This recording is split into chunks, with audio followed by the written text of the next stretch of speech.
ready to meet some incredible young women. We're diving into a book called Climate Sisters, Resisting Ecocide. Oh, I've heard of this one.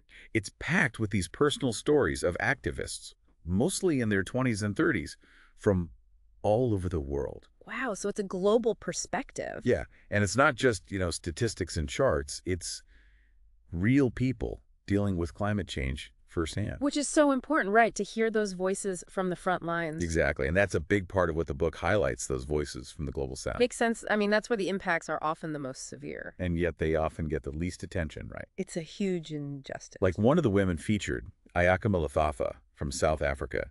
She writes about this awful drought in Cape Town a few years back. Oh, I remember hearing about that. Imagine, your family's farm, their livelihood, just drying up because there's not enough water.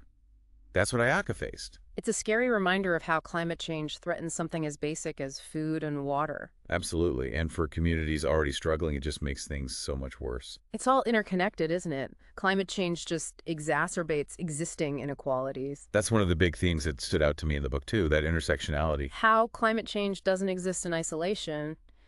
It intersects with so many other social issues. And we see that so clearly in Ayaka's story, but also in Hilda Nakabui's story. Mm-hmm. She's from Uganda, and wow, her words just stayed with me. What did she say?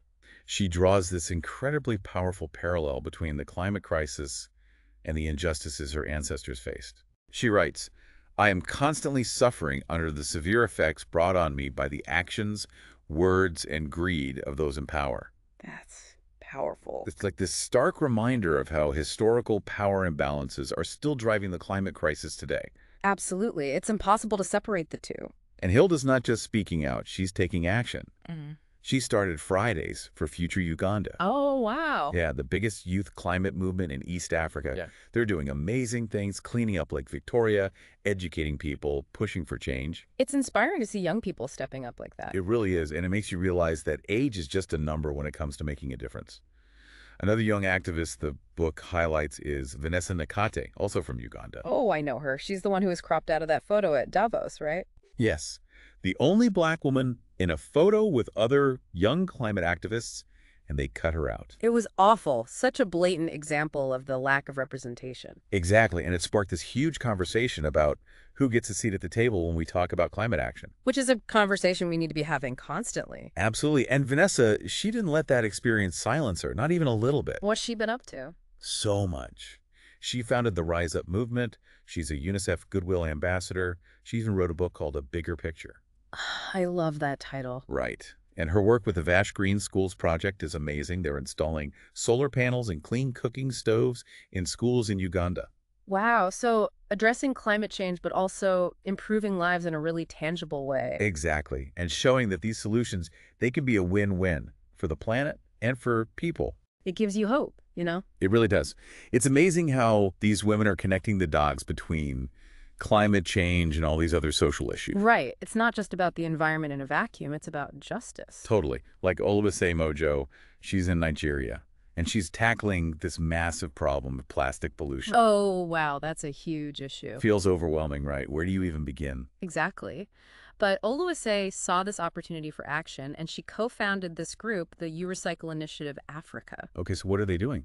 They're all about empowering young people to actually get out there and clean up beaches and stuff. That's awesome. Yeah, and they're pushing for these more sustainable ways of handling waste. So they're making a real difference on the ground, but it sounds like Oluwase is thinking even bigger picture. Yeah, she's actually calling for a global treaty on plastics. Wow. She's like, we can't just recycle our way out of this mess. We need to rethink the whole system. Change the rules of the game. Exactly. From how it's produced to how we get rid of it. It really highlights that need for both individual action and these larger systemic shifts. Totally.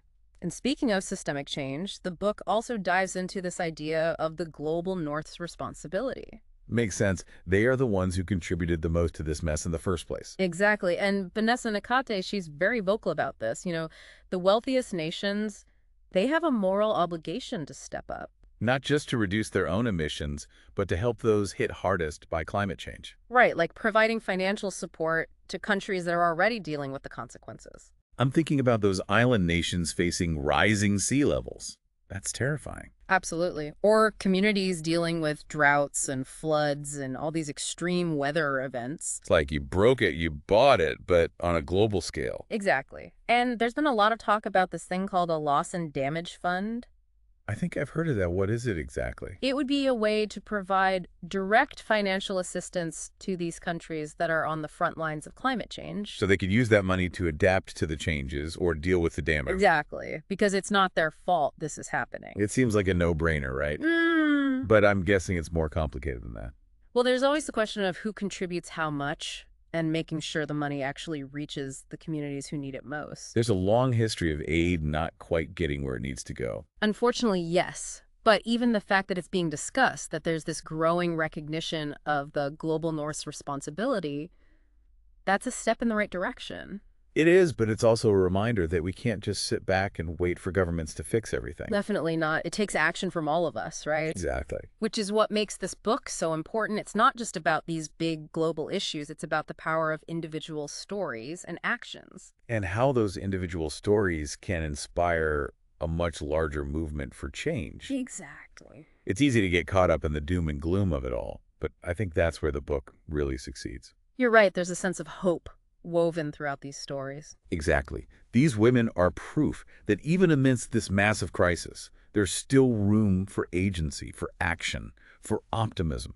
They don't sugarcoat the challenges, but they definitely leave you feeling like, okay, we can do this. It's that spirit of we, of collective action, that really shines through. Like those ripples you mentioned earlier. What starts as one person's story, one act of courage, can spread outwards and inspire a whole movement. And that's what's so inspiring about these climate sisters. They're not waiting for permission or for someone else to fix it. They're stepping up, raising their voices, and demanding change. It's a powerful reminder that we all have a role to play. So as we wrap up this deep dive, I'm curious, what seed of change did this conversation plant for you? What resonated most? Was it Ayaka's dedication to food security, Hilda's call for systemic change, Olawasai's fight against plastic pollution, or Vinola's push for global equity? Maybe it's finally picking up a copy of Climate Sisters and diving deeper into these stories yourself. Or connecting with a local climate organization. Or even just having a conversation with a friend or family member about the issues we discussed today. Remember, no action is too small. Every voice, every action, every conversation adds to the momentum for change. So let's keep the conversation going. Keep learning, keep questioning, and keep those Climate Sisters in mind. They're out there fighting for a brighter future, and we can join them. That's a wrap on this deep dive into Climate Sisters, Resisting Ecocide. Until next time, stay curious and stay engaged.